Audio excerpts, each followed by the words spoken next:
Which one is it?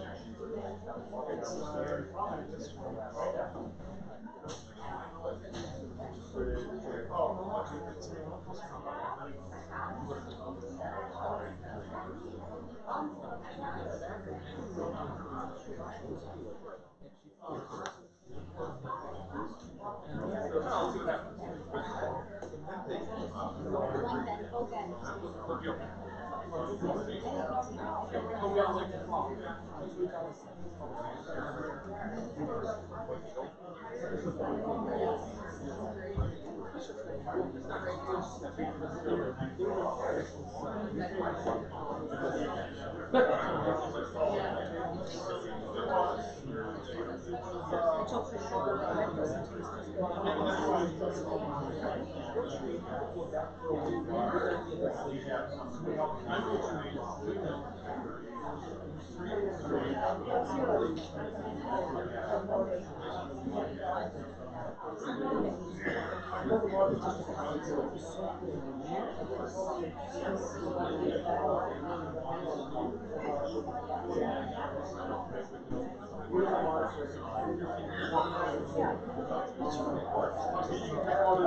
We're hoping that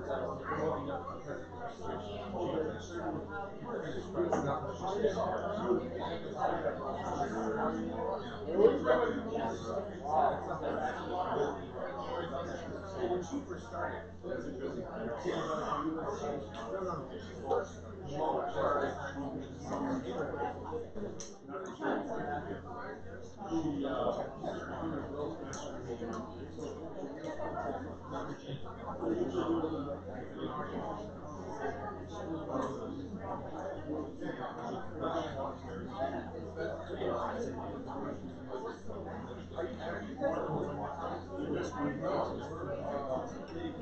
it's okay. We have to figure out which one we're going to use.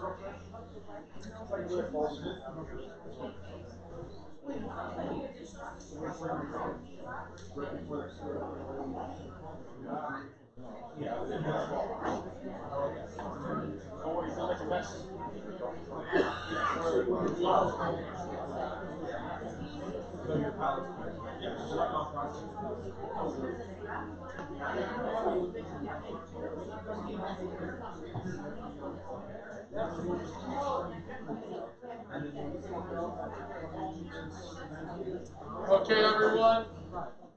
Kalispera says, please take your seats. First of all, θέλω να σας καλωσορίσω απόψε στην ενορία του Αγίου Νεκταρίου για το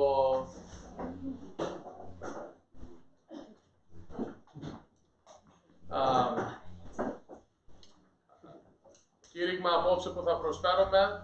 Όντως, κάθε Σαρακοστή προσφέρουμε κηρύγματα κάθε Τετάρτη βράδυ μετά την προγιασμένη λειτουργία.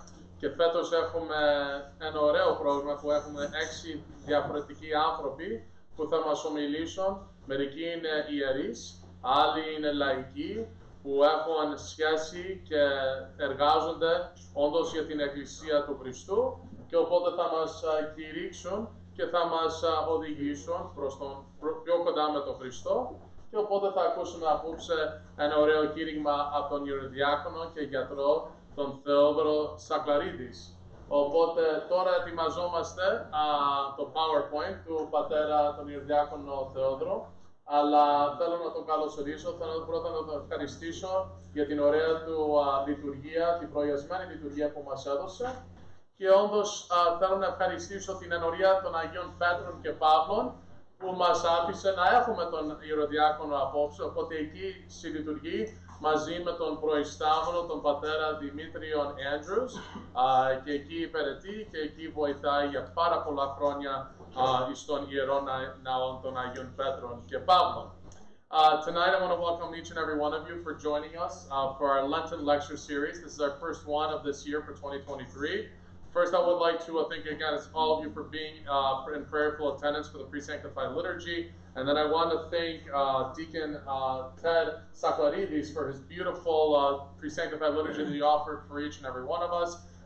It was really very moving, and it really gets us into the mood and thought process for the beautiful period known as Great and Holy Lent.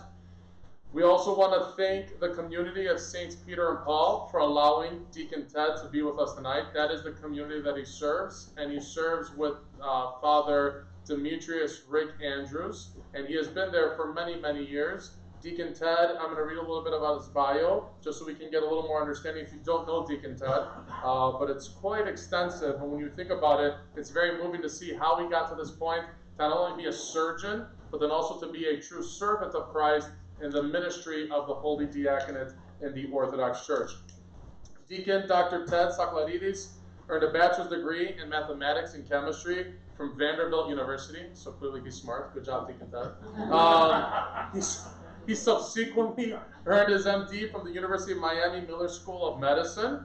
His training in general and intestinal surgery took place through Rush University and the Mayo Clinic. For the last 30 years plus, Deacon Ted has served as the head of his division at Rush and Loyola and is currently the vice chairman of surgery at Rush University. Upon completing the permanent diaconate program at Holy Cross Greek Orthodox School of Theology in Brookline, Massachusetts, Deacon Ted was ordained and began to serve his home parish of Saints Peter and Paul in Glenview, Illinois.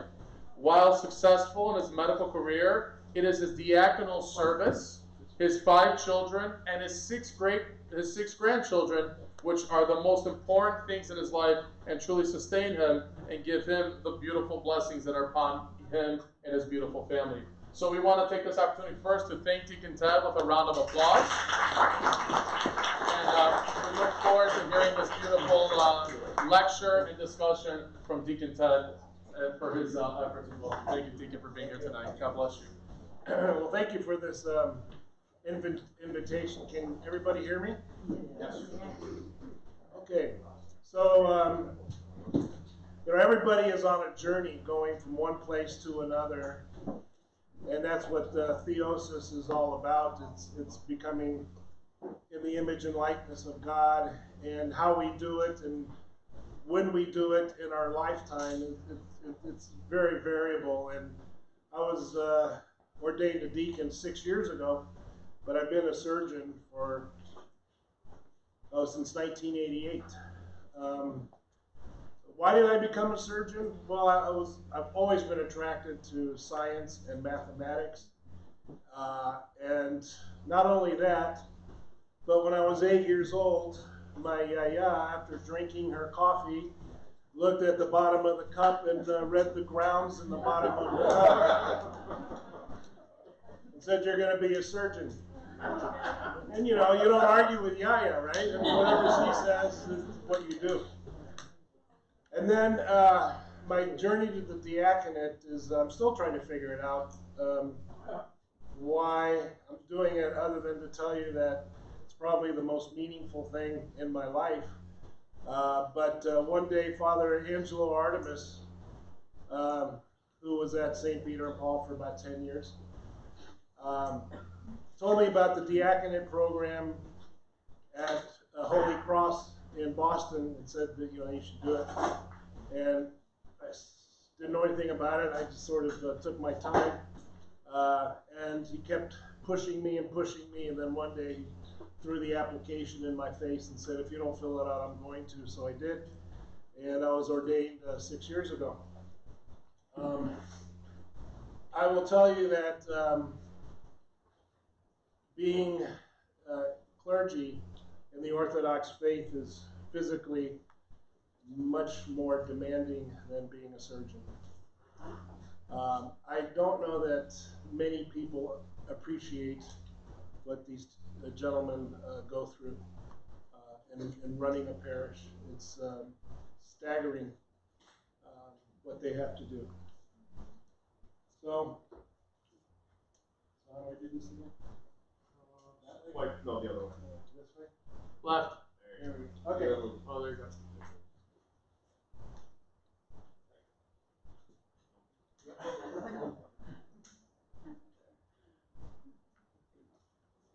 So I have a lot of people to thank. Obviously, my parents and my grandparents, my children, and I'm up to 11 grandchildren now.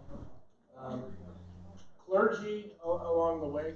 I owe a tremendous amount to the clergy for being the role models that they are. I also have to give thanks to my patients because as they have shown trust in me, it has allowed me to grow and experience tremendous highs and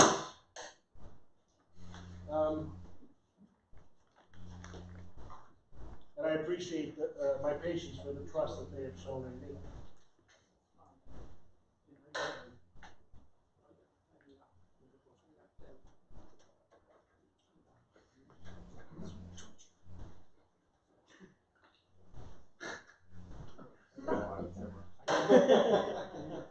How many Greeks does it take? How many Greeks? Thank you.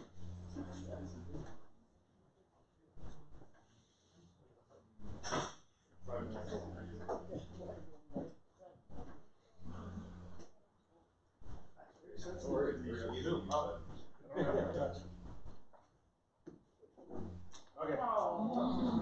So again, I get a lot of emotional support from my grandchildren. You really haven't lived until you've had a 4-year-old fall asleep on your chest and leave a big drool stain on your shirt. And my most recent grandchild, and then my grandson Elisha, who whenever Papu eats, he likes to look in Papu's mouth to see what he's just eaten. So I oblige him and open my mouth and let him see.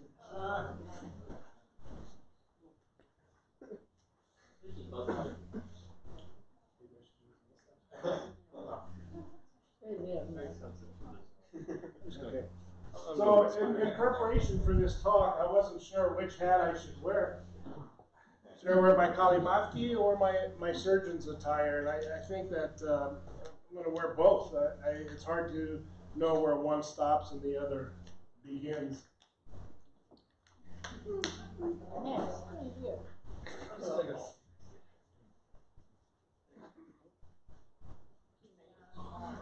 Maybe I'll just be like Vanna White for you tonight. Yeah.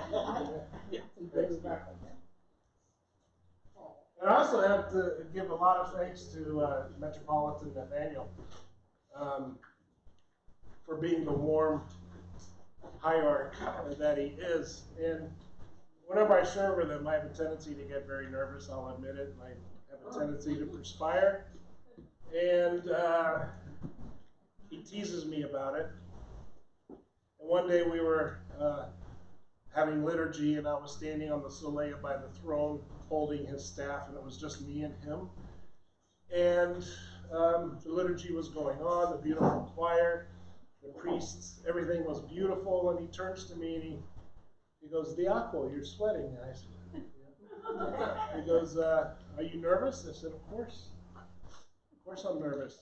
And he goes, "Well, are you nervous in surgery?" And I said, "No." And he goes, "Do you sweat in surgery?" I said, "No." He goes, "Why? Why not?" And I said, "Well, because lives are at stake and I have to be focused and I have to be on top of my game." He goes, "You're saving lives?" And I said, "I think so." And he goes, "Well, aren't we doing the same thing here?"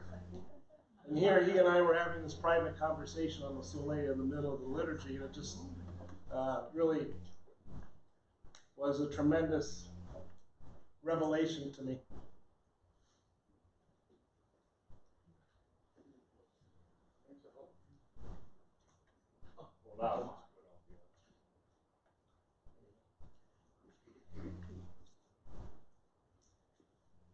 So you may think, well, you've seen a lot of science, you've seen a lot of medicine, you've seen a lot of mathematics. How does that interact with your feelings about God and Christ and religion and medicine? And isn't it true that the more medicine and science that you know should take you away from belief in God? And no, I think that for me anyway, the more science and medicine I know, it brings me closer to God. But getting back to what I was saying before about, which hat to wear, I've come to realize that there are a lot of similarities between being in the clergy and being a surgeon. In both cases, you're answering a calling, I think. Both strive to restore health. Both require advanced degrees. Both have long hours and night calls. Both have job insecurities. I mean, my chairman of surgery could tell me, I need you in Aurora to start a department at Copley Hospital. Or the Metropolitan could call Father Chris and say, I'm transferring you somewhere else. So, both have job insecurities. Not that I know anything. I don't know anything. Both clergy and surgeons are under constant scrutiny. Both have to answer to higher authorities. I mean, I have to report complications. I have to get recertified. I have to take courses to maintain my certification. The only difference between being a clergy and being a surgeon is, I think that most people, 99% of the population, knows they cannot be a surgeon, right? Because they go to school. Whereas 99% of the population, I think, believes that they can run a parish. And that's a difference. And it's not,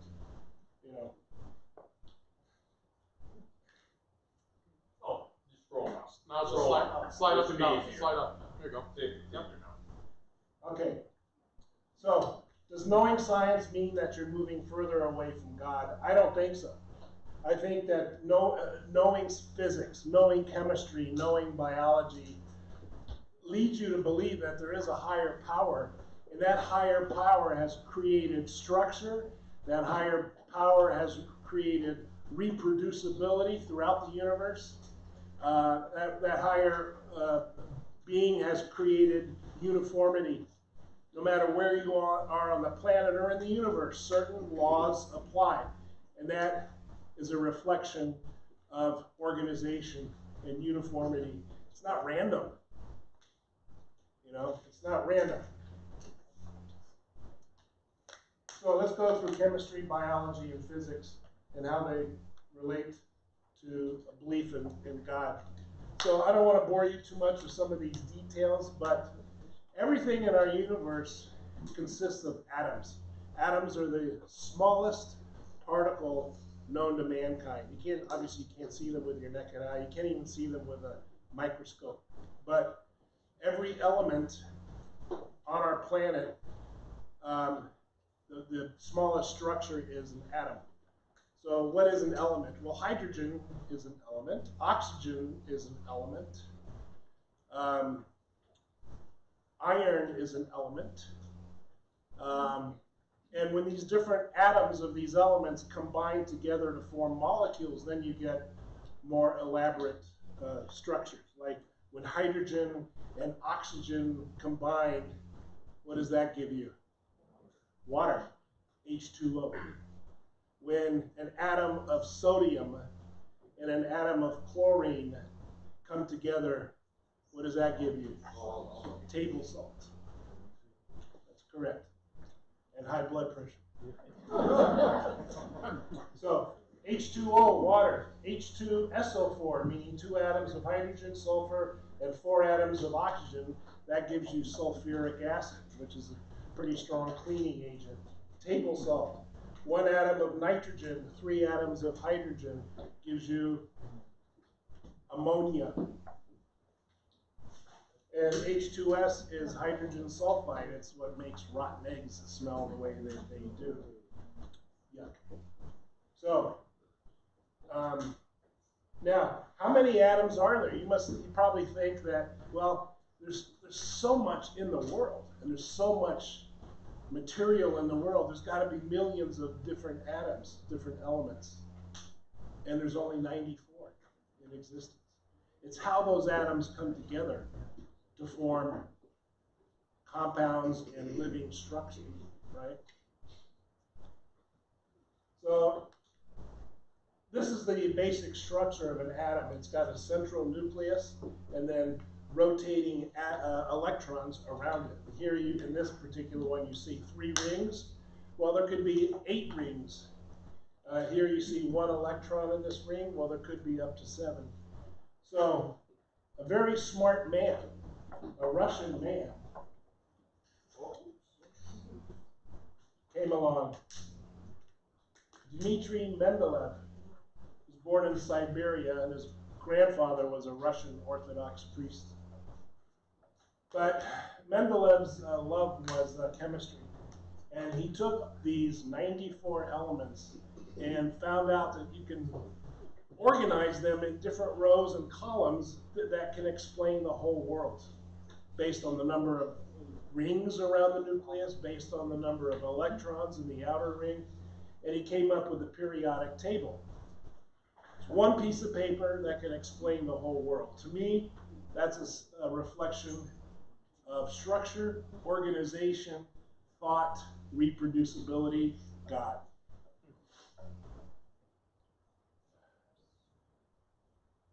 So this is what the periodic table looks like. All these different elements: hydrogen, lithium, sodium, magnesium, calcium. These are all elements that when they come together, then you get different compounds. All right, let's move on to biology. These 2 famous men are called, their names are Watson and Crick. And they discovered, they didn't invent, because DNA had already been invented, but they discovered the molecular structure of DNA, genetics, right? And they figured out that the DNA molecule looks like a spiral staircase. You've seen spiral staircases before.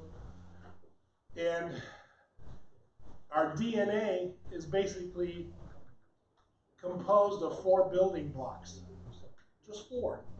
And it's how those building blocks come together that determine aspects of our body: right-handed, left-handed, tall, short, etc. That's as it applies to humans.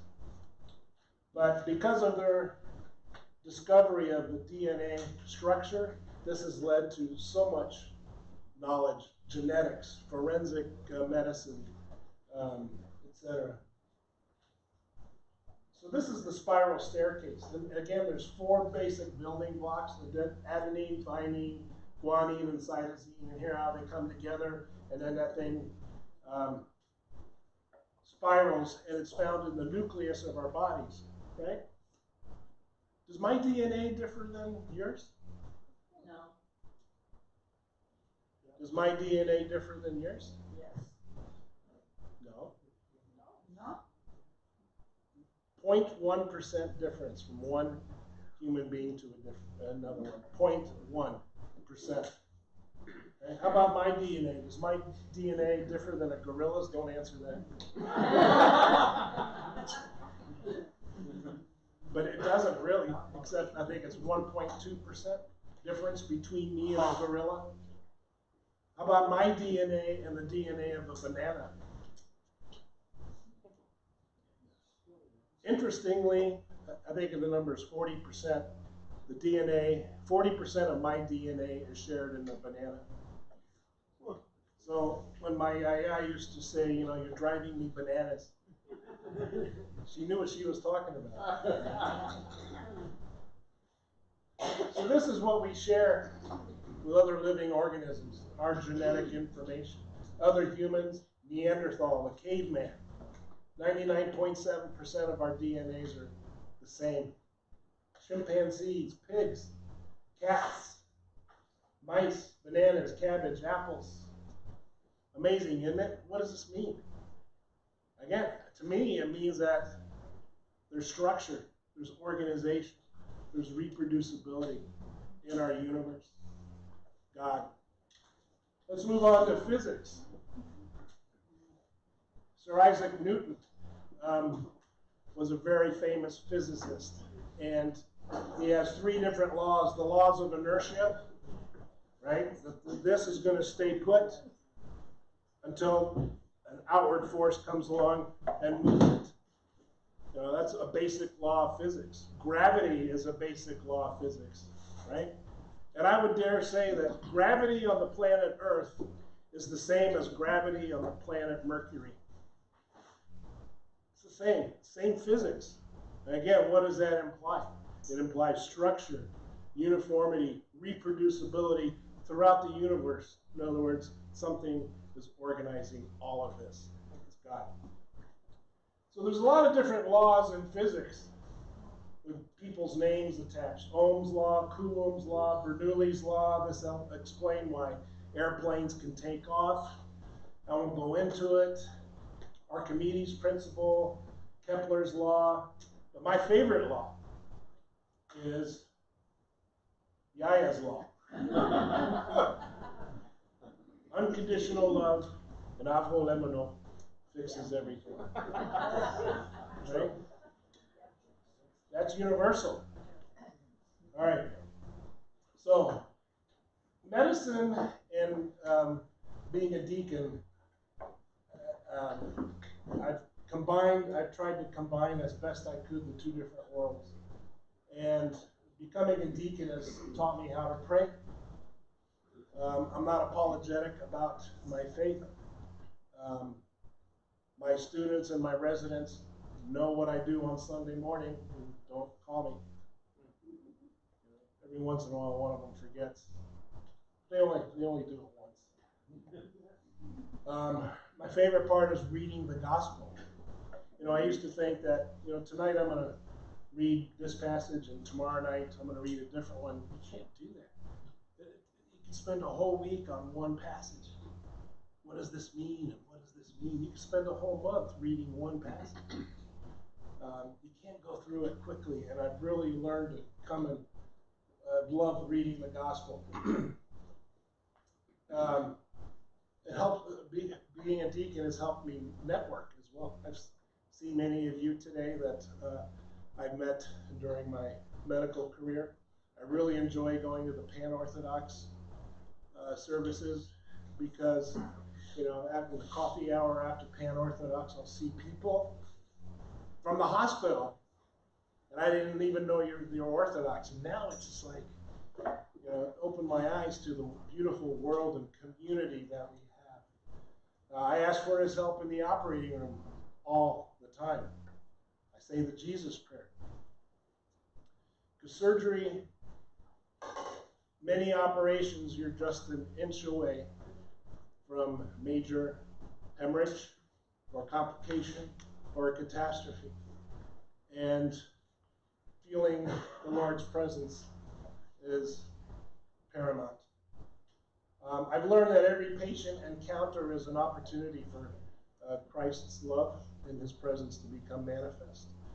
And I've learned not to let these opportunities slip by, but you got to pay attention because they will slip by unless you have your antennas up and you realize something's going on here. What is it? Let me figure this out. For example, I once saw husband and wife.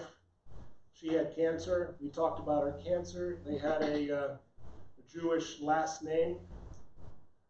They had a New York accent. Maybe it was New Jersey. I don't know. And he kept talking, and the husband kept talking with his New York Jewish accent that, you know, our faith will get us through, and we're going to pray, and we'll be fine. And after the consultation, I said, can we talk about your faith and what it is that you rely upon? And he goes, well, and this encounter also taught me not to profile people. See, here I was, I had already come to the conclusion that he was Jewish, right? And then I said, tell me about your faith. And he goes, well, I'm a Messianic Jew. What? Messianic Jew. It's a Jew that believes Jesus Christ is the Messiah. Not only that, but he's a professor at the Moody Bible Institute and has written numerous books.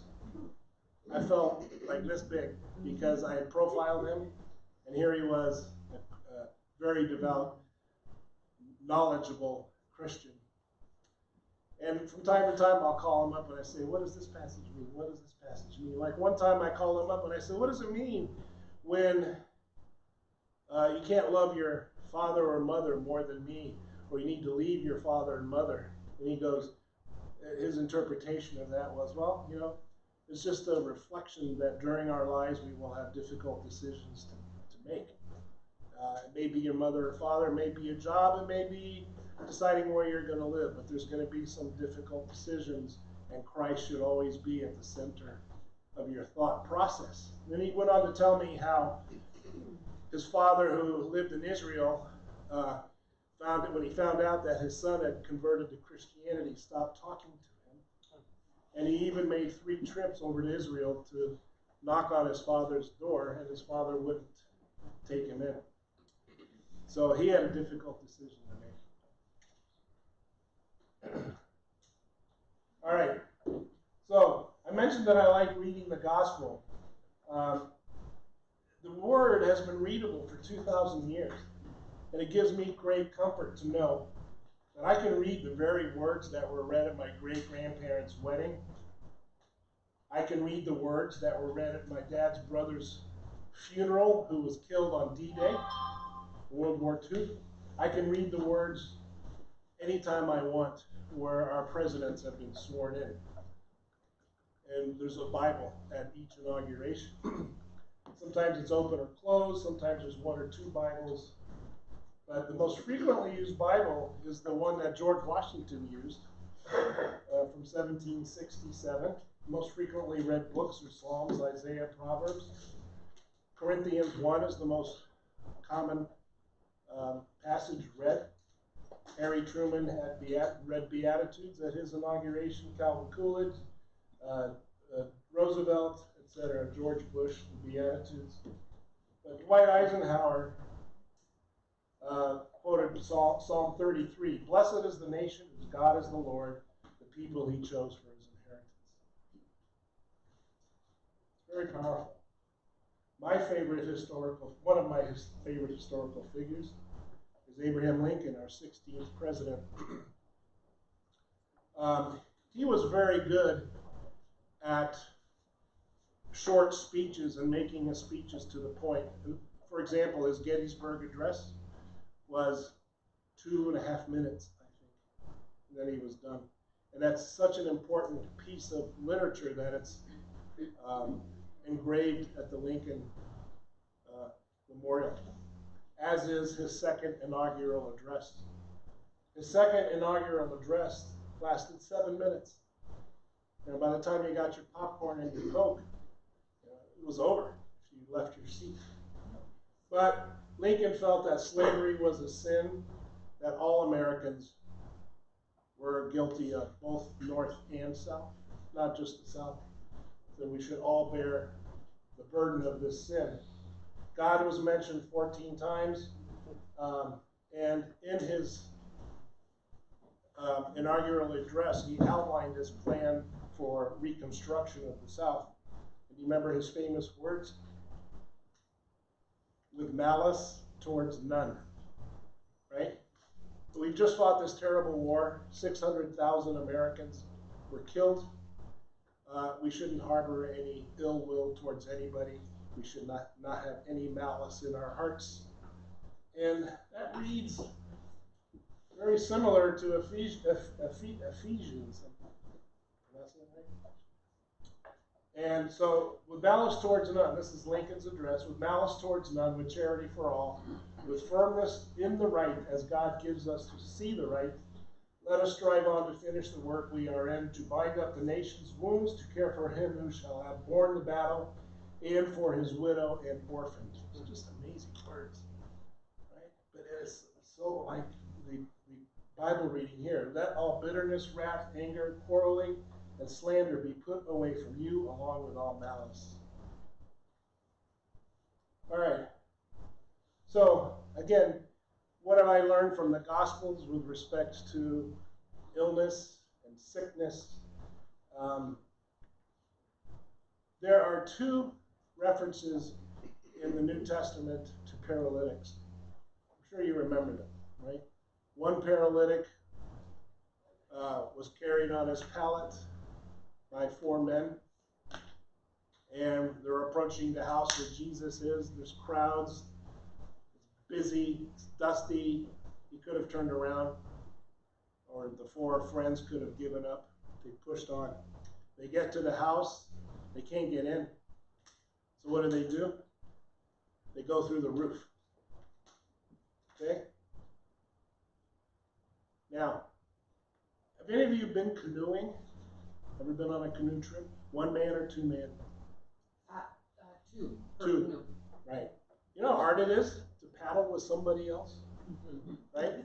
So if the person in the front is paddling on the left, that means the person in the back has to paddle on the right, or else you're just going to go in a circle. Right. So here are 4 guys. They have to be working together. If they turn left, the guys on the left have to take small steps. If they turn to the right, the guys on the left have to take bigger steps. They have to stop at the same time. So this paralytic never fell. And furthermore, he got lowered safely through the roof. What does that teach us? So this paralytic was persistent, and the people that were helping him were persistent as well. And that's the way we should approach our health, right? We should be persistent. We should be our own best advocate for seeing that the right things are done, for asking the right questions, right? We should be involved.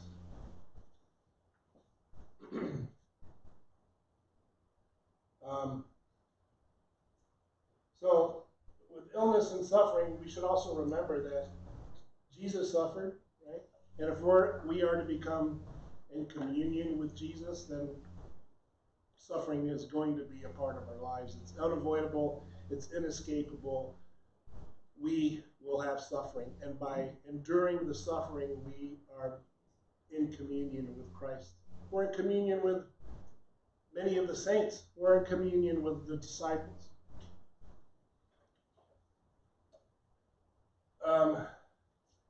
So if you think that Jesus is leading you into a chaotic situation with your health, just remember what he did to the disciples on the water. There are two scenes where Jesus is in the water and he's calming the seas and he's comforting his disciples, but he purposely sent them into this situation knowing what they were going to encounter. And he does that with us, with our health and our illness. He knows what we're going to be going through. He's wanting to see what we're going to do. You know, are we going to use it as an opportunity to glorify God, to become closer to God? The second time, Jesus was walking on the water, and Peter saw him. And Jesus asked Peter to walk towards him. So what does Peter do? He gets out on the water, starts walking, then he goes, "This ain't right." You know, he looks down, he lost focus. What did he do? He started to sink. And Jesus reached down and grabbed him. What did Peter do? He lost focus. You know, he took his eyes off the ball, the target. And we should not do that with our health and with our illness. Keep your eye on the ball. There's another paralytic that's referred to. And when I first read this gospel, I was kind of angry at the paralytic.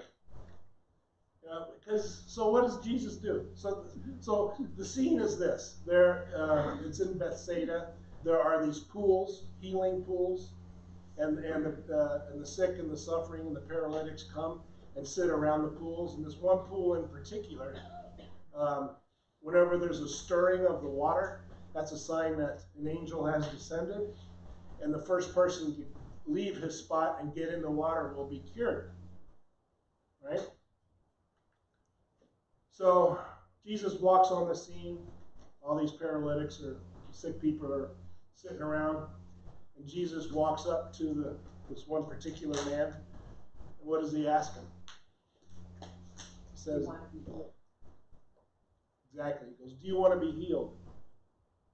It's a yes or no question, right? Do you want to be healed? Yes. Boom. That's all you need to say.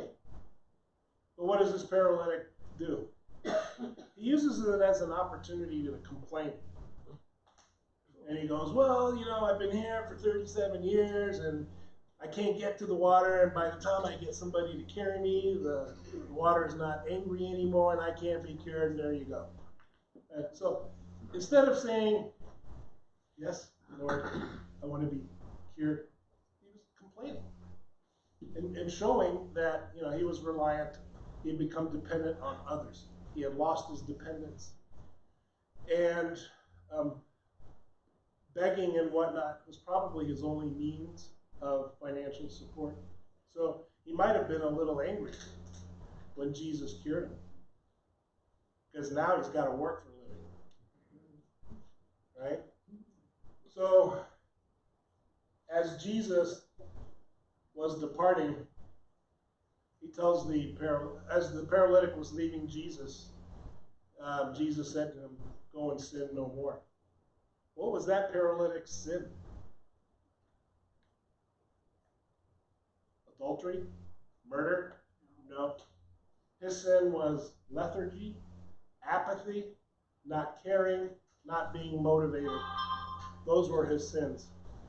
And Christ was telling him, change your outlook. You have a new birth now. Do something with the gifts that are given to you. So this is an icon of the paralytic being lowered through the roof. Those of you who have seen the video series, The Chosen, the scene was especially powerful, I thought. This is the architectural ruins at Bethsaida where the pools are. And so it begs the question, when it's our time, when we're a paralytic and Christ comes, will we want to be healed? When we are sick, will we be dependent on others, or will we show some initiative and stay involved in our care and try to maintain some degree of independence? Will we trust others and listen, and will we pick up our mat and go? I'm also reminded of the parable of the 10 lepers. This is really powerful. Jesus comes across 10 lepers and says to the 10, you are healed, go tell the others what has happened. And the 10 go. But one goes, wait a second, something I forgot to do. He goes back and tells Christ, thank you for your grace, for your mercy, and bows down at his feet. And Jesus goes, wait, weren't there 10 of you? I only see one here. So when we are healed and when good things happen to us for our health, don't forget to give thanks to God for getting you through this crisis. Recently, on I think it was Monday Night Football, it was Cincinnati Bengals against the Kansas City Chiefs. And did any of you see that game? Bills. Buffalo Bills. And what happened? Yeah, and a player makes a tackle, gets up, and has a cardiac arrest, falls to the ground, and he has to be resuscitated twice. And his situation was touch and go. And you heard a lot of people praying around the country and offering support and praying and this and that. He gets better, goes home, and is fine now. But I didn't hear anything in the media or in the newspapers glorifying God for saving this man's life. You know, it was all about the nurses and the doctors and this and that and modern medicine. But you got to give thanks. You got to be like this one leper who comes back and says, hey, we need to give thanks to God. So which leper will we be? Which paralytic will we be? Which leper will we be? So just a couple more slides and I'll be happy to answer any questions. So in medicine, I've learned that just like this Messianic Jew, Messianic Messiah Jew, I've learned that every encounter is a special one. You know, I'll tell you another situation. I was seeing a husband and wife, and they were from Africa. They were not American, and we had our discussion, and he kept talking about his faith too. And turns out he was Ethiopian Orthodox, and really opened my eyes, you know, how close our community is. So every encounter, everything that we do, whether we're going to the grocery store and buying groceries, is an opportunity for God's grace to come through. And we need to pay attention, right? Because messages will be sent to us, and we have to be aware when we're being shown that kind of grace. I've learned that even in the worst and hardest of times, that human beings are beautiful creatures that were capable of such caring and love. And we need to express that more often. And just a couple of photographs. This is a scene from World War I, right? And who do you have here? You have the British with the Red Cross sign, and in the middle, you have a German soldier and a German officer. They were bitter enemies, right? They were fighting each other. But what's happening in this photograph? The British medics are tending to the wounds of the German soldier. How about in this photograph? The tides are turned. Here you have German medics with a British officer, and they're tending to his wounds. And this scene from the Vietnam War, where you have American medics tending to a wounded North Vietnamese soldier. So we need to do that. We need to do that in our daily lives. We need to minister to the sick, the suffering, the captives, the underserved. We should not profile people like I was guilty of so many times. So these are some famous people in history. It's easy to profile them. Who was this? Al Capone. Al Capone. Who's this? Nobody's going to know this one. I heard it. And what was he known for? Yeah, was a Confederate general who founded the Ku Klux Klan. There's some debate now whether that's actually true. It might not be true. Who's that? Joseph Stalin. How many millions did he kill? And who's this? I had to throw that in there. I kind of like the guy, actually. But we shouldn't profile people. The Holy Spirit is in each and every one of these figures, right? And if we can't see it, the problem is ours. We haven't looked hard enough. We need to find the Holy Spirit in them. So I think with those words I'll stop, and I'd be happy to answer any questions. No, it's a common. Stalin wanted to become a priest in his youth. But he didn't.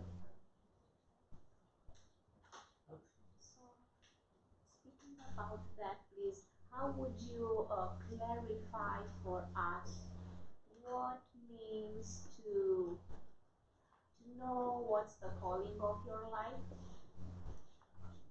How can other people know what's their calling? How can they be more efficient about that? That's a very good question, and some people know the answer early, and some people don't know the answer until the day of their passing, when the answer comes. So, like for me as a surgeon, I think I was called early in life because just my love of science and working with people, and of course, you know, my grandmother, was a very strong woman, and 7 of her grandsons became physicians. So she pushed and pushed. And her son, my uncle Neophytus, was chairman of surgery at George Washington University when Reagan was, remember President Reagan, in 1983, when Reagan was shot.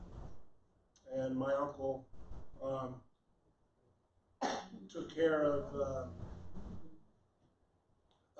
the Secret Service agent that was wounded in his liver. And Brady was the press secretary at the head wound.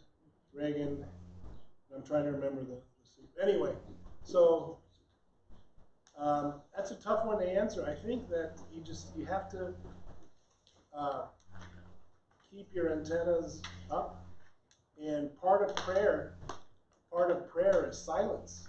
You know, we're taught in the recent gospel, we're taught, you know, when it comes time to pray, go into an empty room, close the door, and there should be silence, because prayer is really a two-way conversation. You know, we shouldn't do all the talking. If there's silence, then you can feel what's coming in, you can hear it, and you can recognize it. I think we need to do that, and that's maybe where you will hear your calling through prayer. Thank you. And another question would be, you said that you have many physicians in the family. How would you define the destiny of a family and several generations? Like all they had to become physicians, surgeons. What was the lesson to be learned? The lesson that we can learn. Well, it certainly helps when you have parents and grandparents who are involved in the raising of the children and the raising of grandchildren. Their presence needs to be felt.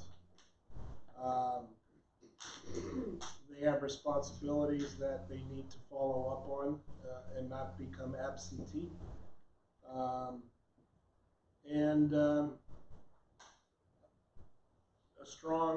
A spiritual presence in the family and in the house. You know, bringing children to communion early in their lives. It's so rewarding when I give communion to see a child very young come up and be totally comfortable with opening their mouths and receiving the gifts. You know that that's a good house. That's a diligent house. They're doing what they need to do. It's also easy to tell when a child hasn't been exposed and is afraid. There's some work that needs to be done there. So I think it's, you know, strong parents, grandparents, having Christ in the house, teaching your children how to pray, having prayer sessions every night before bed. You establish traditions that are important from one generation to the next. And the last one, I don't want to monopolize. Thank you for understanding to everybody. Regarding, I was thinking the other day of Saint Luke, The surgeon? The surgeon, and I was thinking, how could he do like a suture only with a thread of a hair? So what would be the qualities that somebody would need, and you know, not be a surgeon, but to inspire us? What qualities do you think one needs in addition to faith? Perseverance, sticking to it. Now, St. Luke was special. St. Luke, the surgeon, the Russian, might have been the first person on planet Earth to have ever done a transplant from one living being to another. Now, it didn't work because he transplanted a pig kidney into a human, and of course it was rejected and it didn't work, but he was being thoughtful, he was being innovative, he was willing to push the envelope, so to speak. I have a picture at home of St. Luke attending a medical conference, and this was during the era of communism. And we know how the communists felt about the Russian church. And it's one of those amphitheaters where it's on a slant, you know what I'm talking about, right? And there's St. Luke sitting in either the second or the third row with his cassock on and his gold cross, and everybody else was in a business suit, and here he is in the era of communism. They didn't touch him. They let him. He was exiled 3 times to Siberia, but he always kept an icon in the operating room when he did surgery. So, you know, stick to your beliefs. Don't be apologetic about your faith. You know, when you walk by or you do something, somebody else should look at you and say that person must be a Christian, because of your good works. Anyone else have any other questions? Yeah. In your tenured career, have you seen people become more accepting and more that they can show their faith easier and with more ease in front, like especially in a hospital setting? No, I think it's the opposite. The opposite. That's sad. It's very sad. You know, to be a Christian nowadays, it's almost like you have to be apologetic for it or keep it a secret. It's not good. The Muslims aren't apologetic. Right. So do you see that in other faiths that they profess their faith easier than perhaps they're more so than Yes. Christians do? Yes. Like they'll pray a lot easier, they'll drop down and Yes. pray. Yeah. Yes. Absolutely. Some of my most devout patients are African Americans. They're very demonstrative in their faith. Thank God. You know, we're not. Why? Because of civilization, Hmm? because of the external world, because of the civilization, that we are too prone to go after with the world, so to speak, and less to go with Christ, with faith. What do you say? What would somebody else say about that?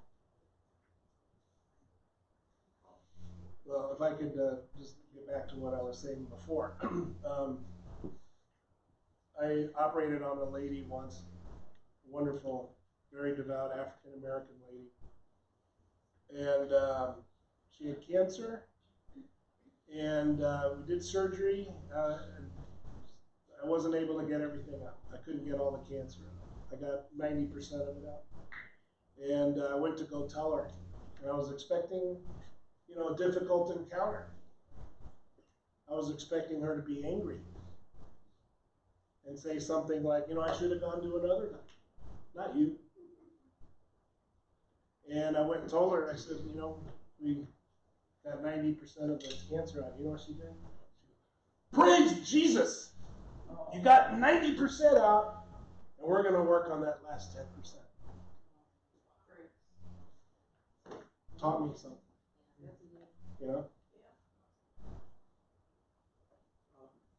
As I was saying, you're right. I mean, I'm in high school, so being a faithful Orthodox Christian in high school is very difficult. Kids around me, they focus on the pleasures, they focus on everything but spiritual enrichment. And it's hard to even make the sign of the cross in front of other people because I've been mocked for that thing. They'll demean you, they'll look down on you, they'll look at you as weak, but you just gotta keep pushing. You're in good company.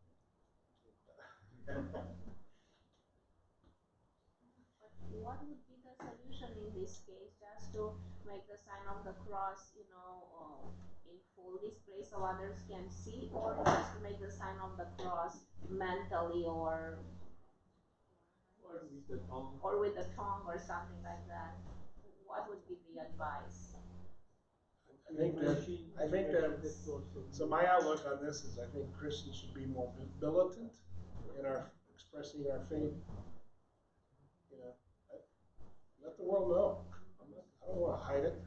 The Bible says hide our faith under a bushel. Right. Nobody can see the light. One of my daughters. We should tell this little story. One of my daughters in high school was a very accomplished badminton player. Now you may think of badminton as a backyard sport, but when badminton is played competitively, watch out. Okay, watch out. And she, when she was a junior, she was number 3 in the state of Illinois. And I would go to every one of her badminton matches. And before every serve, she was like, you know, I'm doing this. I'm going, uh-oh. Dora's got something wrong with her stomach, right? She's doing this. And then I kept watching her, and I figured it out. She was doing her cross before every serve. And after the match, I went up to her and I said, I know what you're doing. And she's doing, you know, like this. So let the world know. Don't hide the lamp under the bushel. Beautiful. Thank you, Deacon Ted.